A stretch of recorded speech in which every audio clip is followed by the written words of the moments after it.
अरे बस बस, श्री दुशासन बस, मर जाएगा हैं?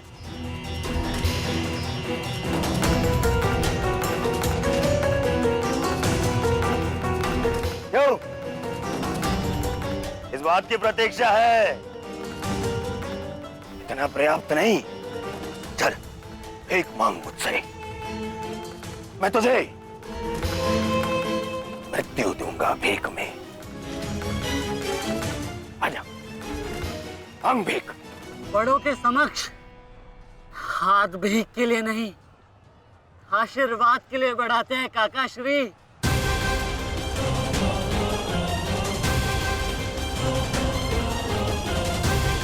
आशीर्वाद दीजिए।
मुझसे आशीर्वाद चाहिए ना,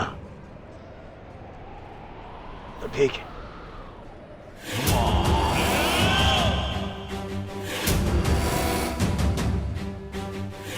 नहीं दुर्योधन, जाने दो उसे।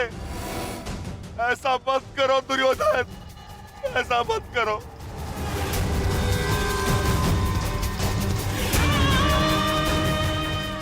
चाहिए तो उसके स्थान पर इस निकोदर भीम के प्राण हर लो, पर मेरे पुत्र अभिमन्यु को जाने दो। क्यों? मेरी पीड़ा भूल गए? तुमने दिखाई थी दया मेरे भ्राताओं पर, किंतु मैं तुम पांडवों के भांति निर्दयी नहीं हूं। ठीक, तुम्हारी विनती स्वीकार कर लेता हूं।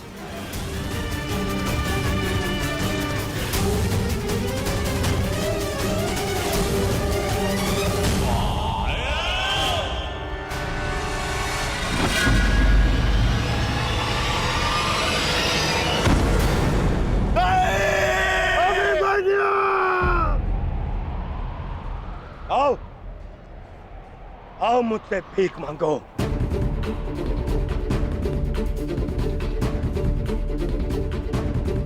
आओ बालक आजा। अब मैं तुझे मृत्यु भीख में देता हूं। आओ भीख मांग। आजा। हाँ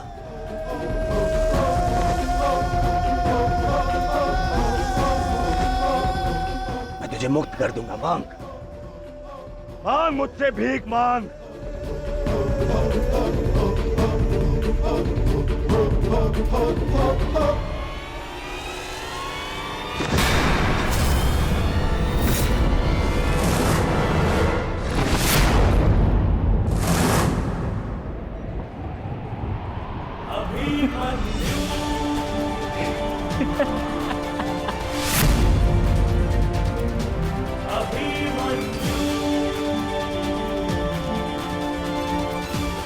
कहा था ना मैंने काकाश्री, जब जब मिलूंगा वस्त्रहरण करूंगा।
ऐसा नृत्य मत करो, बस करो।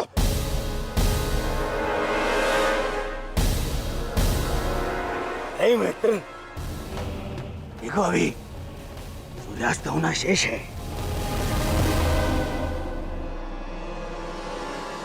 और अभी इसे और पीड़ा भी देना शेष है, अभी नहीं।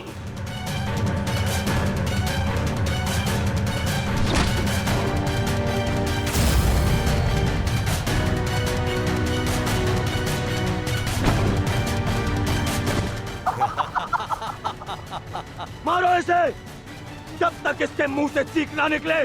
मारो, मुझे इसकी चीख सुनाई देनी चाहिए। मारो।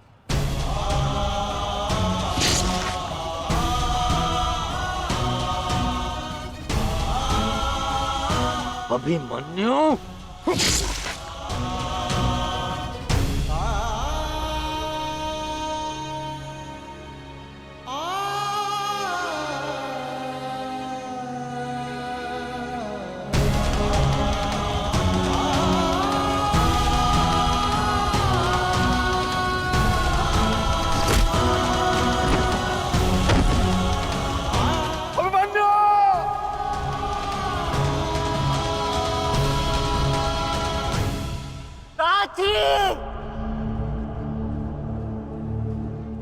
माता से कहना कि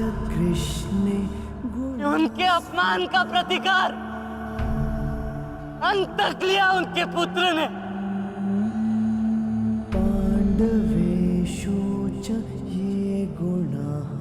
पिताश्री से कहना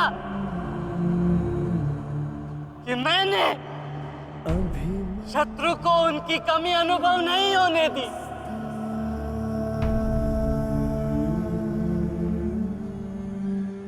उत्तरा से कहना कि उसके पास मेरी संतान को सुनाने के लिए एक महान कथा है।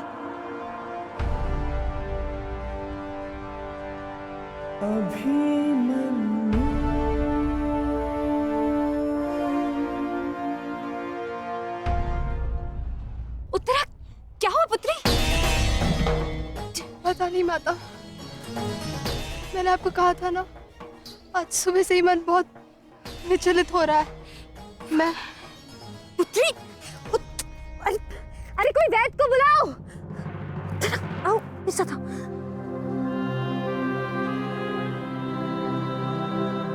मामा श्री से कहना कि संसार में उनके चक्र का सामना कोई नहीं कर सकता।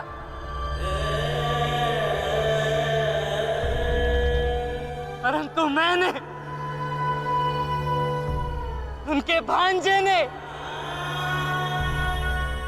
इस चक्रव्यूह को तोड़ा और महारथी के मान को तोड़ा।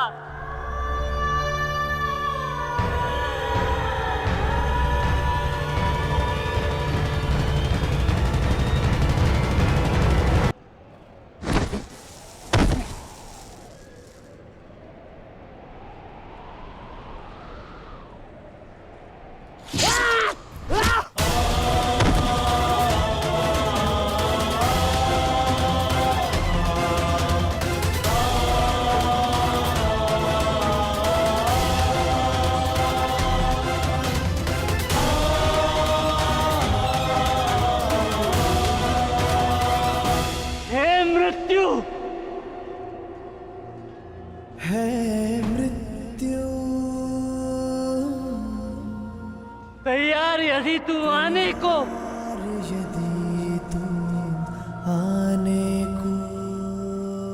प्रसन्न मुखा, प्रसन्न मुख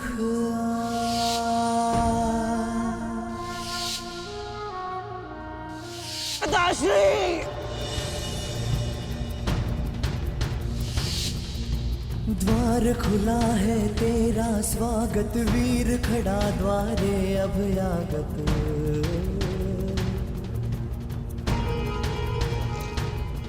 बाहें फैला के मुस्कुरा के करता अपने अतिथि का स्वागत।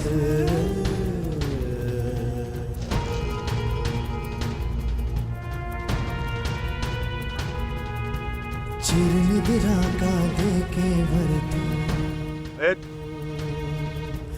कर अपने अतिथि का स्वागत।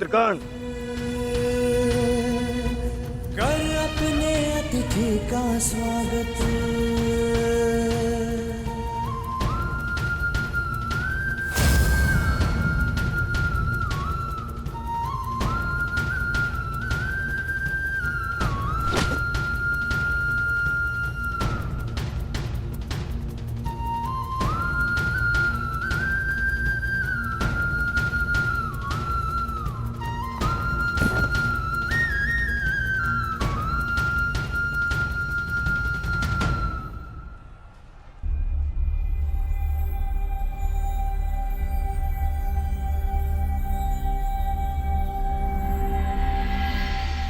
बस पुत्र, शांत हो जा।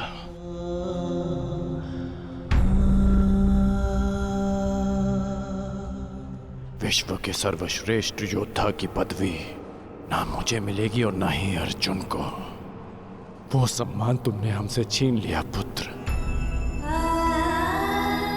आज महाभारत हार गई, परंतु तुम जीत गए महावीर, तुम जीत गए।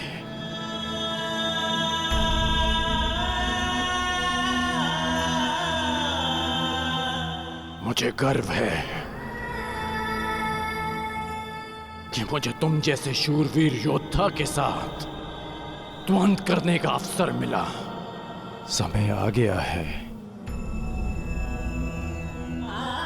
अब मुक्त हो जाओ पुत्र।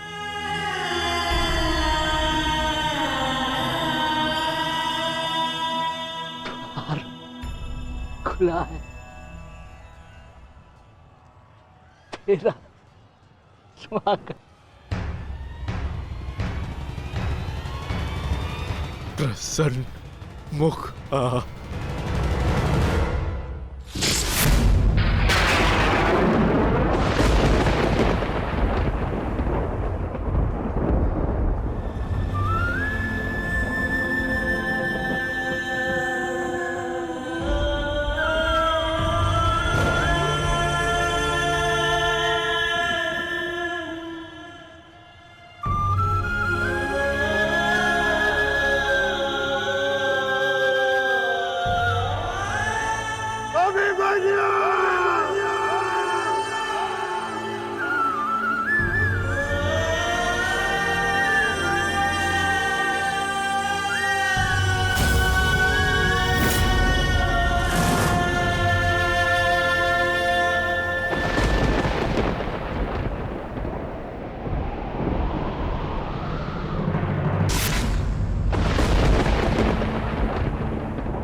ये कृष्णे गुणास्फितः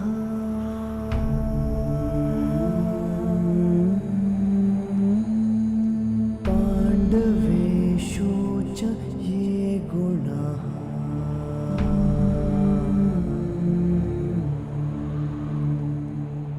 अभिमन्यु किलेकस्था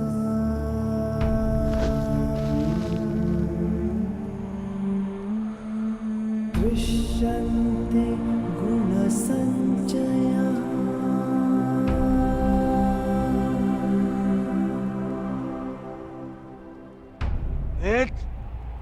ये तुमने क्या किया?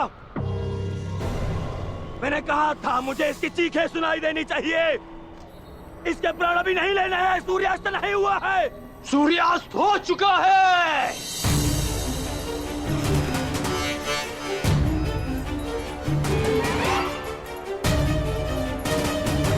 इस कुरुक्षेत्र में धर्म और नीति का सूर्यास्त हो गया है।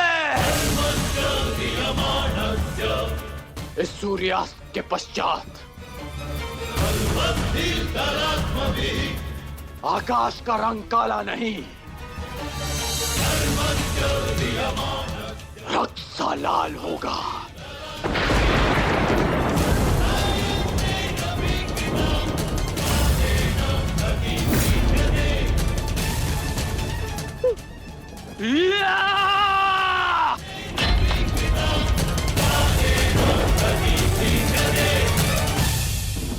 बधाई हो मेरे होने वाले सम्राट। बधाई हो, आज तुम्हारा प्रतिशोध पूर्ण हुआ। आज पांडवों को वो हानि पहुंची है जिससे वो जीवन भर उभर नहीं पाएंगे।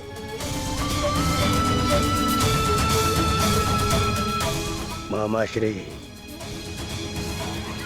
इन पांडवों के मुख पर मुझे प्रतिदिन यही भाव चाहिए।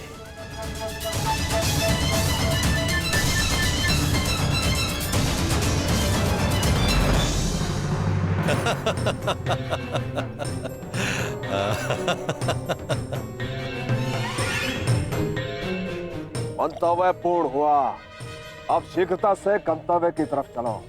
चलो।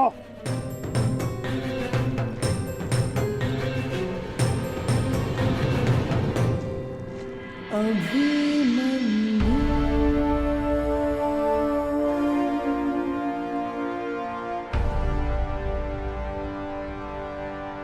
अभिमन्यु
युधिष्ठिर,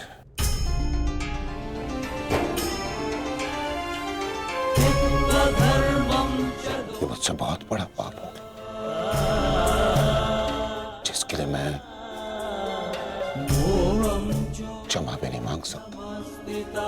पता है युधिष्ठिर, मेरे लिए सबसे बड़ा दंड क्या होगा?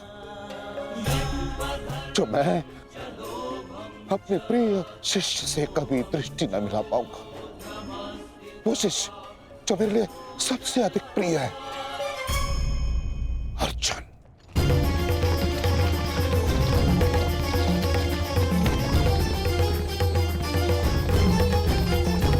गति बढ़ाइए माता। गति कितनी भी बढ़ा लीजिए काकाश्री, कोई लाभ नहीं, क्योंकि कोई भी रथ समय में उल्टा नहीं जा सकता। वासुदेव, अब तक मैं सब कुछ देख रहा था, परंतु अब रहा नहीं गया। प्रभु, मेरे मन में कुछ संदेह है। मेरी मृत्यु धर्म स्थापना के लिए आवश्यक थी, परंतु क्या उस वीर का अंत भी आवश्यक था? क्या आप उसे टाल नहीं सकते थे? ईश्वर भी समय से परे कहां है बारबरीक? परंतु ईश्वर स्वयं समय भी है ना? किंतु ये समय ना प्रश्न करने का है और ना ही अवसर उत्तर देने का।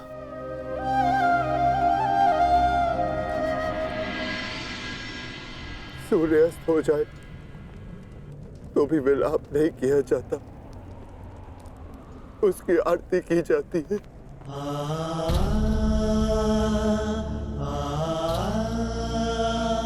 आज आपके प्रिय शिष्य के पुत्र ने आपके द्वारा दी गई शिक्षा को सार्थक कर दिया, जो आपने अर्जुन को दी, और अर्जुन ने अभिमन्यु को। आज हम सबके मन भरे हुए हैं, परंतु कांधे ऊंचे, और अब हम में से कोई नहीं रोएगा।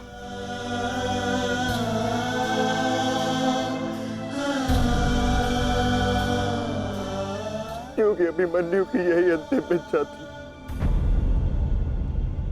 आप मुझसे कुछ छिपा रहे हैं माधव, बताइए मुझे। किस वीर का अंत हुआ? युद्ध बलिदान मांगता है पार्थ, और युद्ध में केवल एक वीर ही वीर गति प्राप्त करता है। नहीं, ये मेरा उत्तर नहीं है माता। मुझे सत्य जानना है। क्या हुआ है युद्ध भूमि में? क्यों आप सुशर्मा के साथ युद्ध में इतने व्यतीत थे? क्यों मेरा मन इतना अशांत है? क्यों मैं भय से इतना कांप रहा हूं? क्या ये सभी संकेत किसी अपने की मृत्यु का भान करा रहे हैं? जब तुम्हें सत्य का भान हो चुका है पार्थ, तो क्यों तुम मुझसे असत्य बुलवाना चाहते हो?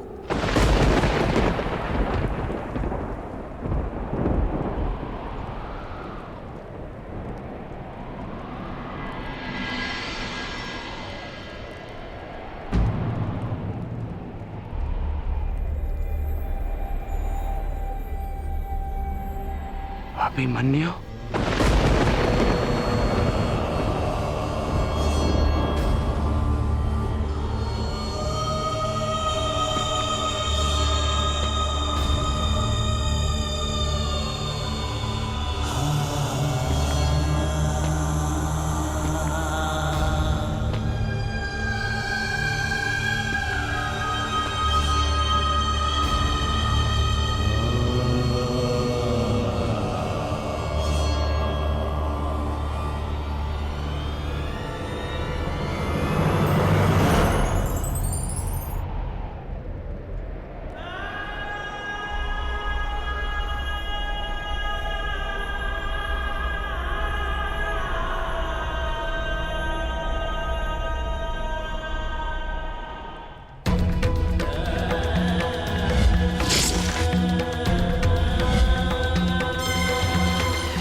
ये रक्त हाथ से जा क्यों नहीं? ये रक्त हाथ से जा क्यों नहीं रहा?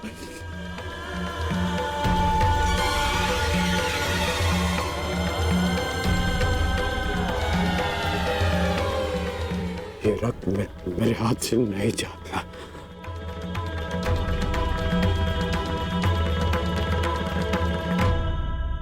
क्या ये सत्य है कि मेरा पुत्र अभिमन्यु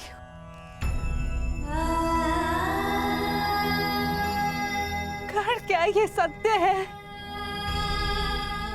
आज अभिमन्यु की मृत्यु नहीं हुई है,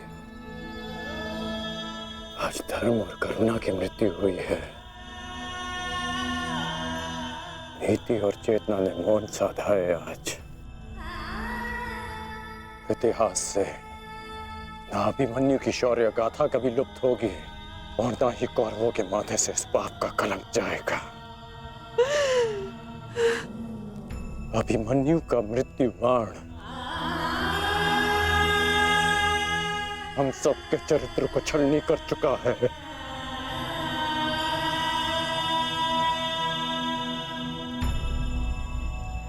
मत राजमाता, मत रोइए आप।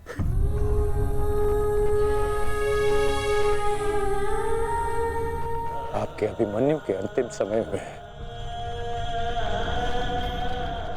उसके मुख पर विजय की मुस्कान थी।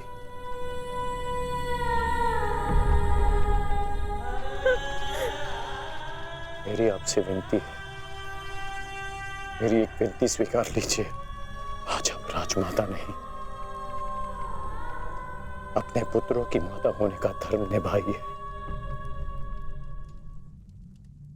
आपके पुत्रों को आपकी आवश्यकता है।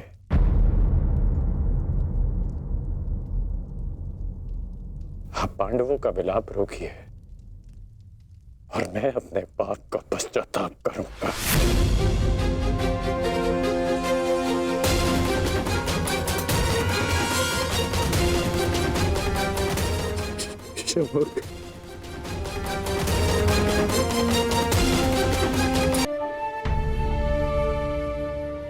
अभिमन्यु का शव उठाइए सम्राट, सम्मान सहित उसका अंतिम संस्कार करना है। जिसे कंधे पर बिठाकर हस्तिनापुर के सिंहासन पर बिठाना था, उसे कंधे पर लेटाकर चिता तक कैसे लिया जाएगा? कैसे? क्या उत्तर दूंगा मैं पांचाली को? कि उसका पुत्र इस संसार में नहीं रहा। कैसे समझाऊंगा मैं उत्तरा को कि उसका पुत्र अपने पिता का चेहरा कभी नहीं देख पाएगा। क्या कहूंगा मैं अर्जुन को कि उसके भाई उसके पुत्र की रक्षा नहीं कर पाए।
ये च कृष्णे गुणास्फितः।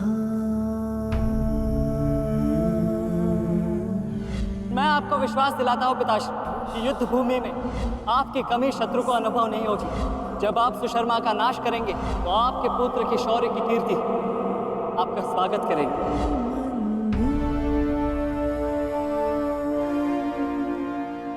आशीर्वाद दीजिए मामाश्री कि मैं विजय श्री प्राप्त कर लूं। मेरा आशीर्वाद तुम्हारे साथ है पुत्र।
अभिमन्यु, पुत्र मैंने सुना कि किस प्रकार तुमने अभेद्य चक्रव्यूह को भेदा।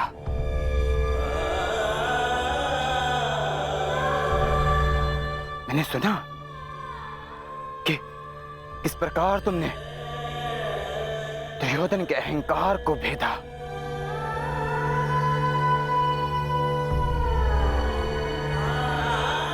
मैंने सुना कि किस प्रकार तुमने अपनी माता के अपमान का प्रतिकार किया।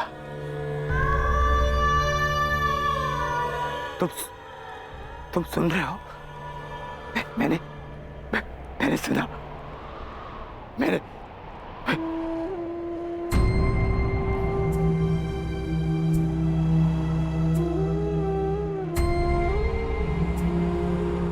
चक्रव्यूह को भेदने की कथा पूरी क्यों नहीं सुनाई?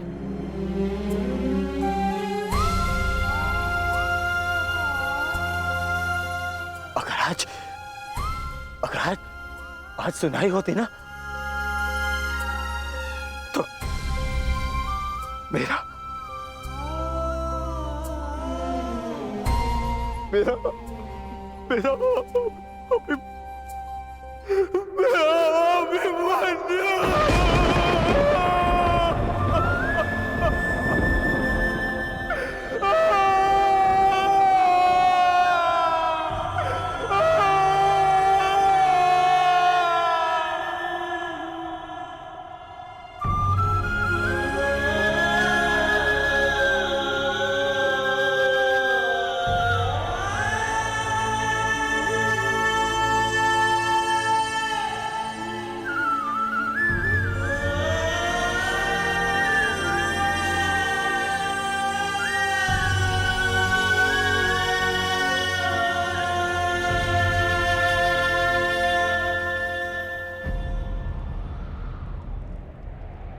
जब एक रोता हुआ पुत्र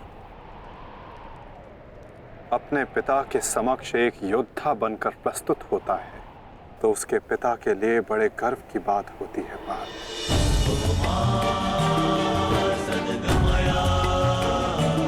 और जब एक योद्धा पिता अपने वीर पुत्र के समक्ष रोता है तो वो पुत्र के लिए बड़े अपमान की बात होती है बात।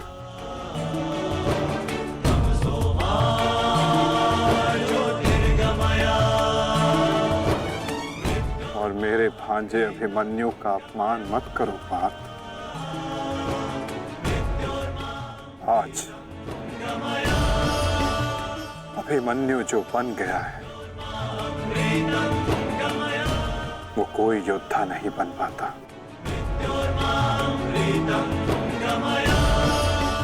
आज वो विजेता नहीं, एक महान, एक वीर, शूरवीर योद्धा बना है।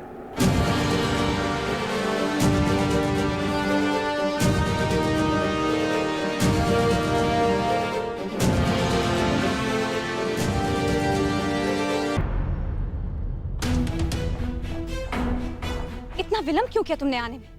मैं कब से अपने पुत्र के समाचार की प्रतीक्षा कर रही हूँ। अब मौन क्यों खड़े हो, बताओगे भी? सारे योद्धा अब तक क्यों नहीं लौटे? कुछ बोलो।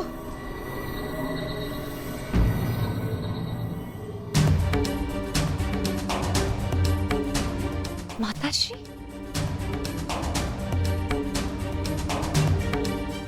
प्रणिपात माताश्री। आप यहाँ?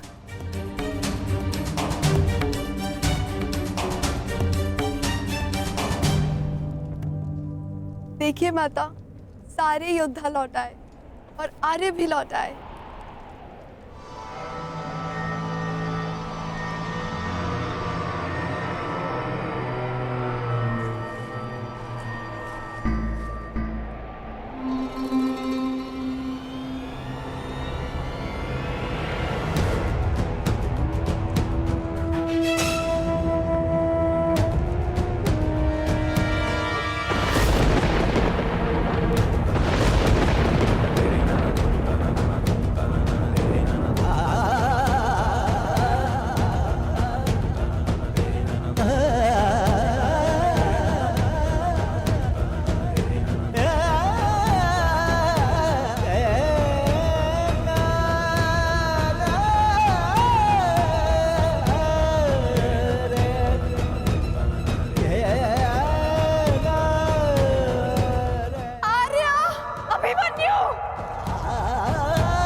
की गाथा अपनी संतान को सुनाएंगे।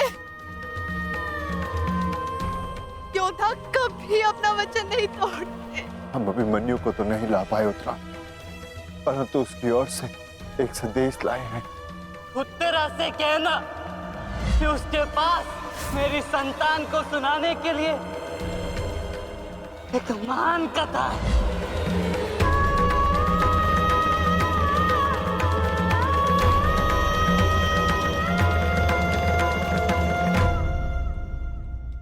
उत्तरा,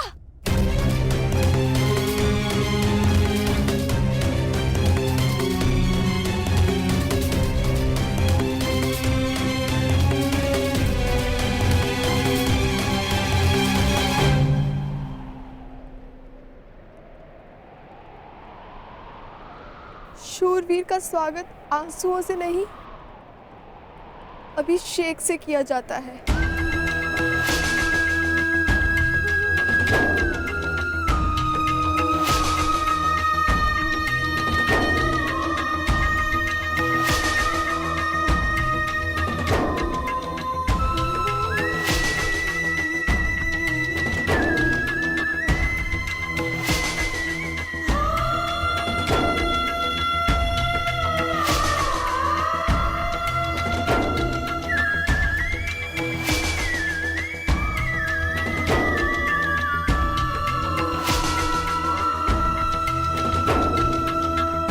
अंतिम यात्रा पे जा रहे हैं आर्य। यात्रा सुखद हो।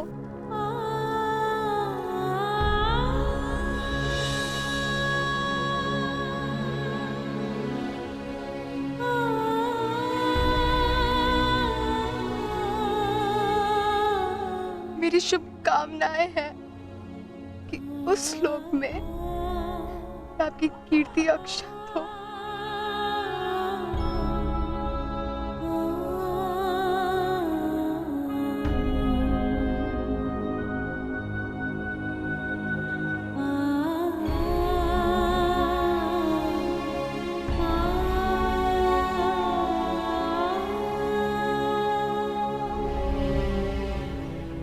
इंद्र स्वयं आपकी आरती उतारे।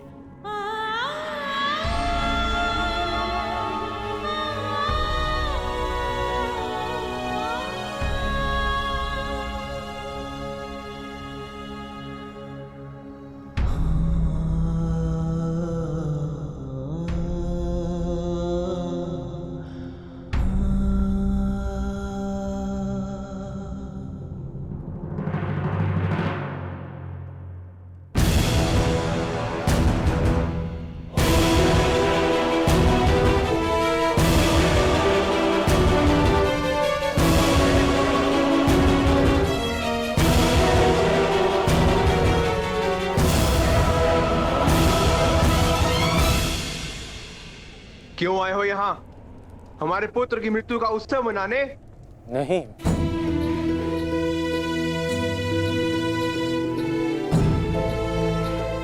मैं एक वीर की वीर गति को श्रद्धांजलि देने आया हूँ। एक पाप का पश्चाताप करने आया हूँ मैं। पश्चाताप नहीं, प्रतिघात होगा। कौरवों ने नियम भंग करके सीमा तोड़ी है और अब मैं इस महायुद्ध में बनाए हुए सारे नियम त्यागता हूं।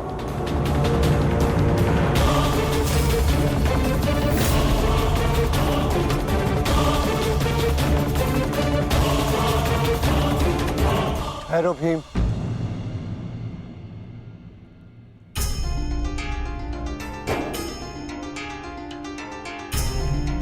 ये मत भूलो कि हम पांडव हैं, कौरव नहीं।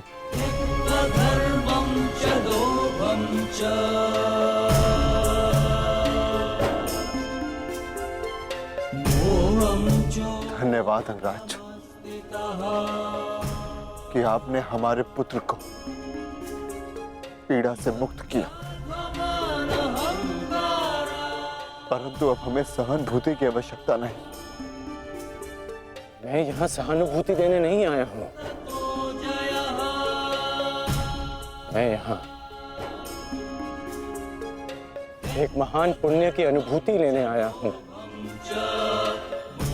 अभिमन्यु जैसे शूरवीर की अर्थी को कांधा देने आया हूँ।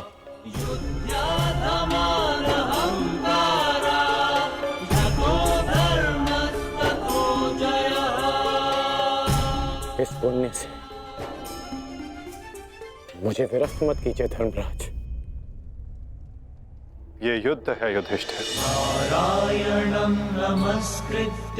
और युद्ध में स्थिर रहना तुम्हारा धर्म है, तुम्हारे नाम का अर्थ है। अंगराज ने भी इस युद्ध में अपने पुत्र को खोया है। वो यहाँ अपना दुख बांटने आए हैं, अपनी पीड़ा काटने आए हैं। अंगराज को आने दो युधिष्ठिर। सरस्वतीं व्यासं ततो जयं उदीरये।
ये च कृष्णे गुणास्फिताः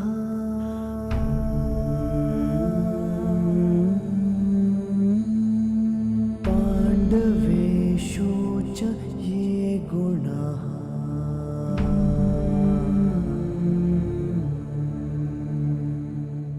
अभिमन्यु किलेकस्था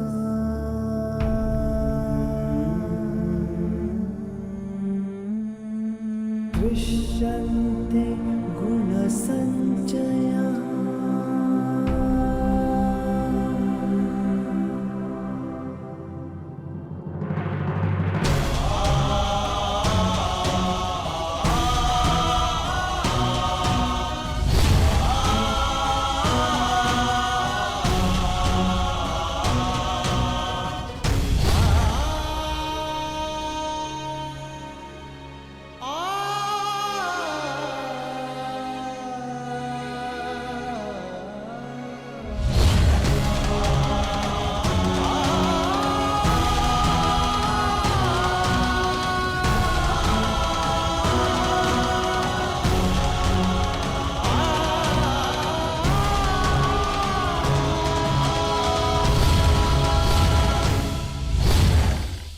गुरुकुल की तीसरी पीढ़ी का नाश हुआ है महाराज।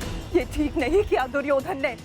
माना जो हुआ वो अनुचित था गांधारी, परंतु इन सब का कारण अभिमन्यु स्वयं ही था। यदि वो दुर्योधन का अपमान ना करता तो आज ऐसा कदाचित ना होता। नहीं स्वामी, मेरी आंखों पर पट्टी बंधी हुई है, परंतु हस्तिनापुर का जलता हुआ भविष्य मैं स्पष्ट देख सकती हूँ। ऐसा आभास हो रहा है मानो अभिमन्यु की चिता की जलती हुई अग्नि समुचे कौरव वंश को भस्म कर देगी।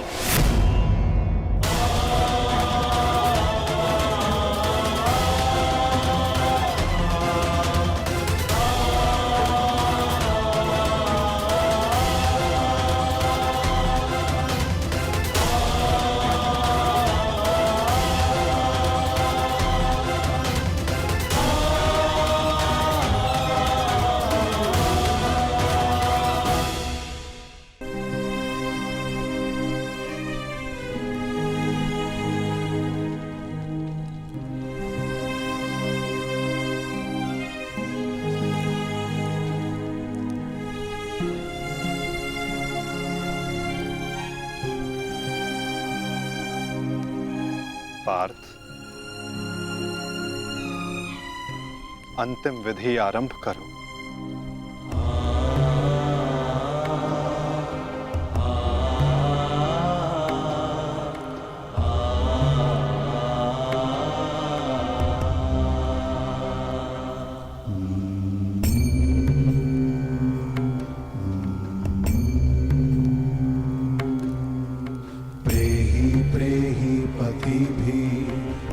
सारथी,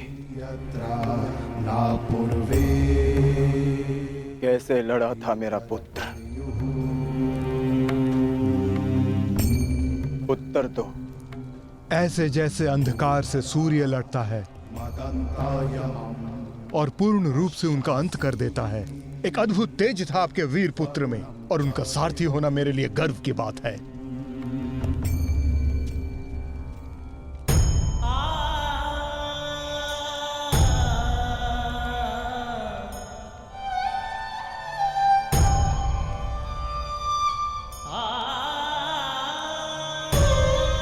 जब 6 योद्धाओं ने अभिमन्यु पर आक्रमण किया तो उसने क्या कहा था भ्राताश्री?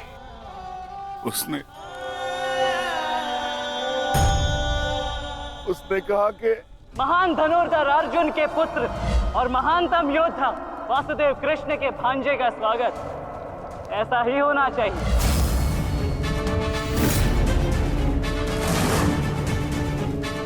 जब आपने उसे भीतर जाने से रोका था ज्येष्ठ, तब उसने क्या कहा? एक योद्धा मृत्यु के भय से पीछे नहीं हटता था श्री, वो आगे बढ़कर मृत्यु का वरण करता है। और आज मृत्यु को भी अर्जुन पुत्र के बाणों का तेज सहना होगा। मैं इस चक्रव्यूह में आया हूं ताकि पांडवों का सर गर्व से उठा रहे। और विश्वास कीजिए ताक्षरी, यदि मेरा सर भी कट जाए तब भी आपका सर गर्व से उठा रहेगा। दुर्योधन के सामने दुर्जय बनकर खड़ा था हमारा पुत्र अभिमन्यु। कहा था ना मैंने काकाश्री, जब जब मिलूंगा वस्त्रहरण करूंगा। आप सब उसकी रक्षा के लिए भीतर क्यों नहीं जा पाए?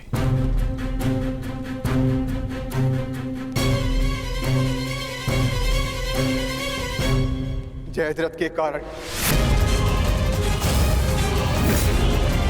क्योंकि उसे वरदान था कि वो आज नहीं मरेगा। उसने हम में से किसी को अंदर भीतर नहीं जाने दिया, भी कारण अभिमन्यु की मृत्यु का।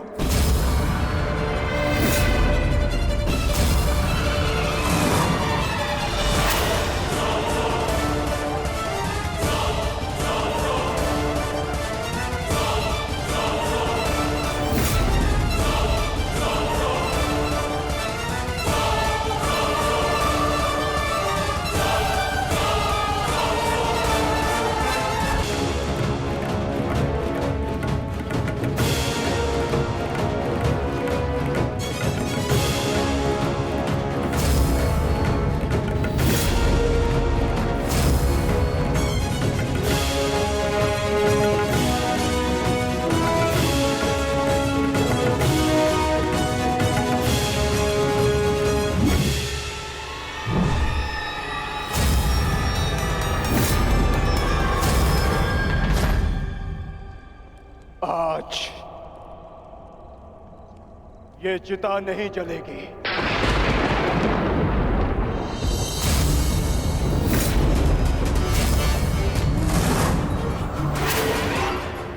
बल्कि कल 2 चिताएं जलेंगी। मैं कौन्तेय अर्जुन अपने अभिमन्यु के अंश की सौगंध लेता हूं कि कल सूर्यास्त होने से पूर्व मैं जयद्रथ का वध करूंगा।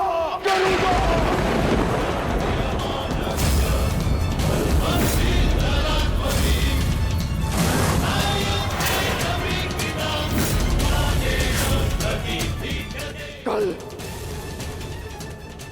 या तो जयद्रथ के साथ अभिमन्यु की चिता जलेगी या फिर अभिमन्यु की चिता में उसके साथ मैं जीवित जलूंगा। मेरा प्राण अर्जुन का प्राण।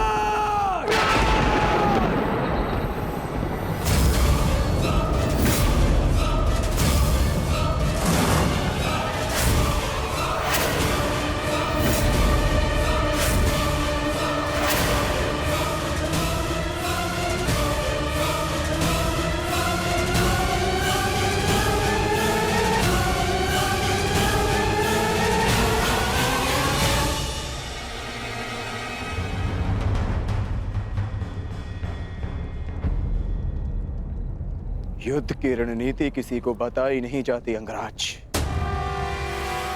परंतु मैं बता रहा हूं। मेरी ओर से यह संदेश कौरवों तक पहुंचा देना। छिपा सकते हैं तो छिपा ले जयद्रथ को, क्योंकि कल मैं उसे पाताल से भी ढूंढ निकालूंगा और सूर्यास्त होने से पूर्व मैं उसका सर धड़ से अलग कर दूंगा। ये